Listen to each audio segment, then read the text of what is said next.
Mercedes had to endure a rollercoaster ride at last weekend's British Grand Prix. Just when Mercedes thought they were heading in the right direction, McLaren with an upgraded car were able to outpace the 8-time constructor champions on what is historically a very good hunting ground for the Silver Arrows. Despite achieving a podium finish at the British Grand Prix, the pace shown by the McLarens will push back Mercedes a step or two, and the outright pace of the W14 around Silverstone will force Toto Wolff and his boys at Brackley to once again go back to the drawing board. Lewis Hamilton has labeled the British Grand Prix weekend to be a wake-up call for Mercedes. The 7-time world champion made that comment as the W14's development has not yet met his expectations. At first glance, the 7-time world champion and his team had a solid outing around Silverstone, securing a commendable podium finish, despite having faced an early departure off the track during the start of the Grand Prix. But when you examine their performance closely, that's when this outcome poses huge concerns for the Silver Arrows. The team now find themselves lagging behind another of their customer team, McLaren, who following recent upgrades find themselves to be the second fastest car on the grid now.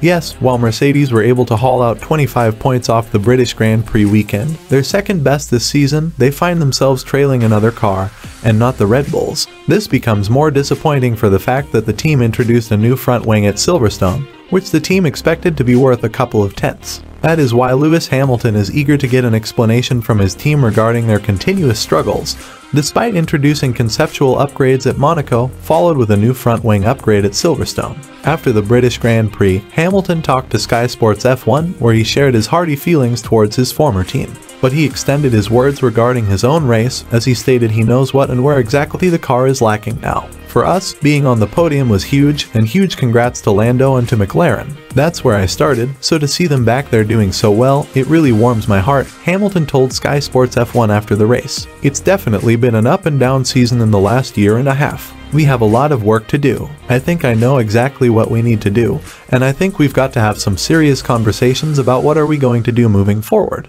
Hamilton wants his team to once again re-examine the Red Bull aerodynamic concept, as that direction is yielding result on other teams like McLaren and Aston Martin. You know, the McLaren is proof of the direction that they've gone. I mean, it was impressive how quick they were in high speed. We've got lots of strengths in our car, and long run particularly is great. As soon as we get the rear end that they have, we're going to be on our way, so that's what we've got to fight for. But first, George had a really great long stint on the soft tire, and I did also on the medium tire. We've got to hold on to the good bits and just bolt on some good other stuff. With an upgraded car, both McLaren drivers delivered a remarkable performance at the British Grand Prix. Mercedes team boss Toto Wolff openly expressed his surprised reaction regarding his team's results on the same race. It was not that exciting of a debrief though, as he wondered on why his drivers could not overtake the McLaren drivers, who were running the hardest of compounds when the race effectively restarted. This disappointing outcome has prompted the Silver Arrows to effectively reassess their approach, as Wolff acknowledged that his team is now considering what he calls the exit strategy. When Kevin Magnussen's car caught fire due to his engine failing, both McLaren drivers Lando Norris and Oscar Piastri chose to run the hard compound tires,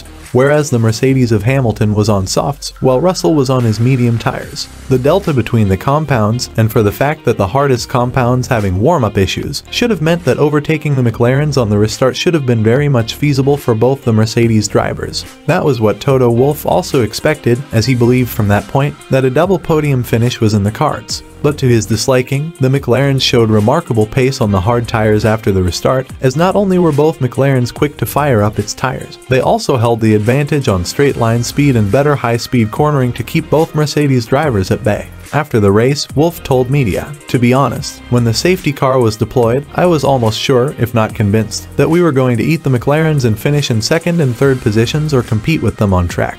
This proves how good their car was. We had a chance in the first laps after the restart. They both showed great firepower. It was impossible to overtake them because of their efficiency and speed in fast corners and in a straight line." George Russell, just like Lewis Hamilton and Toto Wolff, was impressed by how quick the McLaren chassis was around Silverstone. He admitted that after the safety car, he expected himself and his teammate to stand on the podium, accounting the tire advantage the Mercedes cars had.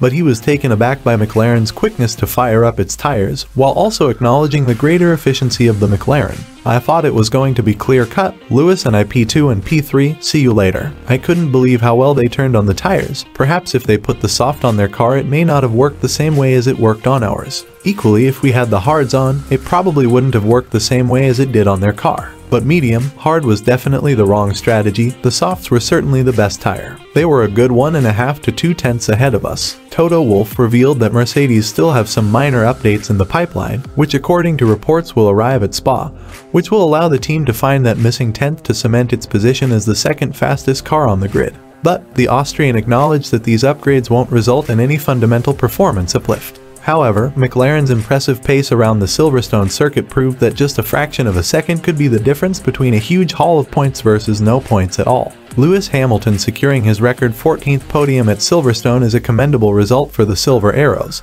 but Wolff admitted that this was not the result he had in mind for that weekend. We know that he was expecting a win from one of his two drivers, keeping in mind how good Mercedes has been at Silverstone for the past decade. Nonetheless, after witnessing the cold-blood-hearted truth, Wolff acknowledged that his team is now considering more or less to start focusing on its 2024 car. He mentioned this after pointing out how frustrating the inconsistency of the W14 has been for the team, calling it the Diva 2.0, despite his team's efforts of seeking improvements by introducing huge upgrades. Despite accepting their mistakes made during the winter by making a conceptual change at Monaco, the team's initial hopes of fighting for race victories after the season's halfway point seems to be not materializing anytime soon.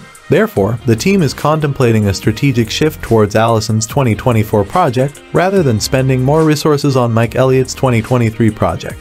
This was actually suggested by the 7-time world champion around the start of the 2023 season, but the hope for race victory has seemingly pushed the Silver Arrows a step too far, I guess. Nevertheless, with Mercedes fighting to be the best of the rest this season, and with chances of making improvements to bridge the gap to Red Bull being very low, due to the restrictions imposed by the cost cap and ATR rules, team boss Toto Wolff believes the time for the team to shift their focus on 2024 to allocate all resources they have on the W15 is near. When questioned about the timing of when Mercedes will take that decision, Wolff said it will be pretty soon, but mentioned that it is yet to be determined. I think pretty soon. We have no choice. P2 or P3 fundamentally doesn't impact me and the team. It's about coming back and being able to win a world championship in that respect. That's not going to happen this year. Do I believe that we have upgrades in there that are going to fundamentally change the car? I don't believe so. So we need to set our eyes to next year and then, at all the races to come, learn and develop, and make sure that we can carry that forward into next year. But, having said that, the regulations are the same.